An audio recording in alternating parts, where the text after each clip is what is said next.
Saya 2024 ini, saya tak pernah tersangka 2024 akan dibuka dengan kontroversi DJ Lin, famous satu Malaysia.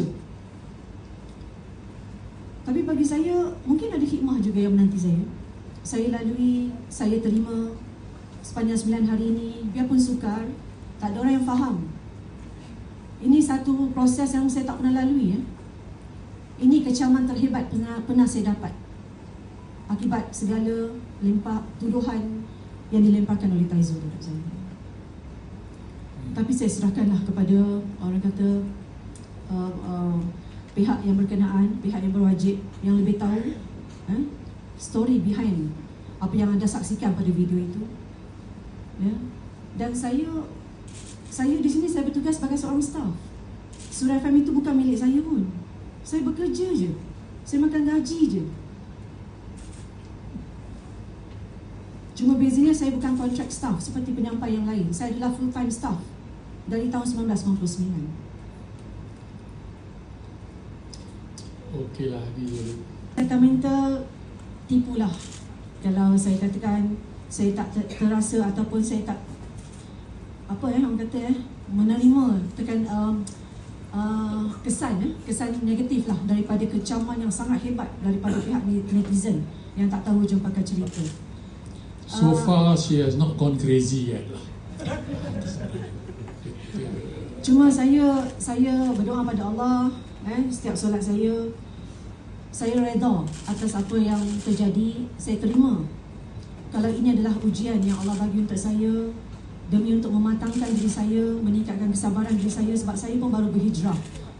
Orang kata menutup aurat sepenuhnya selepas saya balik umrah pada tahun Mac tahun lalu.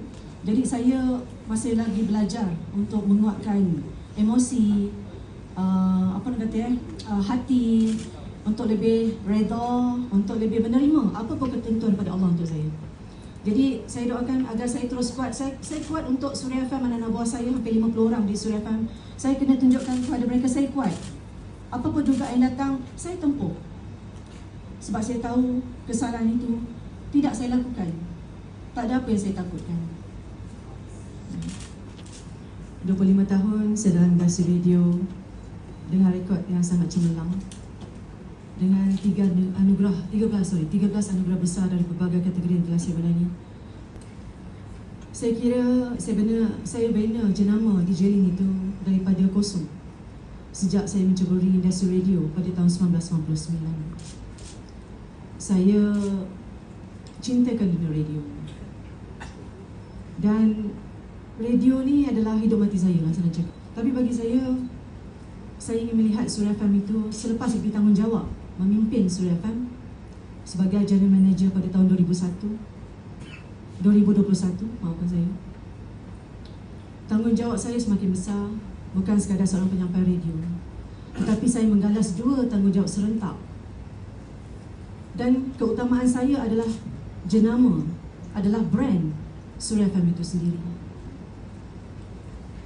Dan saya berusaha yang terbaik untuk memastikan brand Suria itu terus melangkahkan kejayaan dari hari ke hari. Saya pernah dikecam sebelum ini oleh bekas-bekas penyampai yang tak ditanggung kontrak, mungkin di bawah pengurusan saya lah. Kalau ada beberapa nama yang itu, tak semua yang mana viral di social media sekarang, kontrak mereka ditentukan waktu pengurusan saya. Ada yang tidak. Jadi saya dah lali dengan kecaman. Tak semua orang kenal saya. Yang pernah berusaha dengan saya, mereka tahu DJ Lin itu bagaimana orangnya. Dan betapa sayangnya saya terhadap industri radio. Betapa saya menghargai peminat-peminat saya yang setia menyokong saya dari 25 tahun yang lalu hinggalah ke sekarang ini. Saya bersyukur atas anugerah itu kerana dianugerahkan peminat yang sangat loyal. Walaupun dikecam sehingga sekarang ini, dari Jumaat lalu sejak video itu viral sampailah sekarang, kalau kita hitung hampir 9 hari lah kot. Saya kira makian, cacian, tomahan, gelaran, perkataan, semuanya itu bagi saya tak boleh menyalahkan netizen kerana mereka tidak tahu apa yang berlaku. Di waktu itu mereka hanya melihat satu kisah video yang terpapar sejak Jumaat lalu. Tapi di sebalik apa yang berlaku itu, tiada siapa yang tahu. Jadi saya tak patut untuk menghukum netizen yang tidak bersalah, yang tidak menahu apa-apa, yang tidak tahu apa-apa dalam hal ini terhadap anak-anak saya sendiri. Bagi saya, sebagai seorang yang ada nilai kemanusiaan lah, anak saya tak bersalah. Nak kecam ke, tak kisahlah. Anda tahu ke tak tahu, jom pakai cerita. Nak kecam, dijelin, you kecam dijelin. Saya tak ada masalah. Tapi awak jangan sentuh anak-anak saya. Anak-anak saya tidak bersalah sama sekali. Saya, ini apa yang berlaku ni adalah satu, bagi saya percaya ada hikmah. Saya tak tahu apa hikmah itu untuk Suria kan. Saya tak tahu apa hikmah itu untuk diri saya.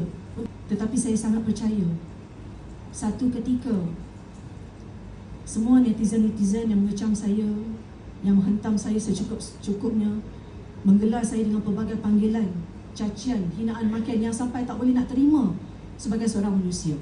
Saya satu ketika mereka akan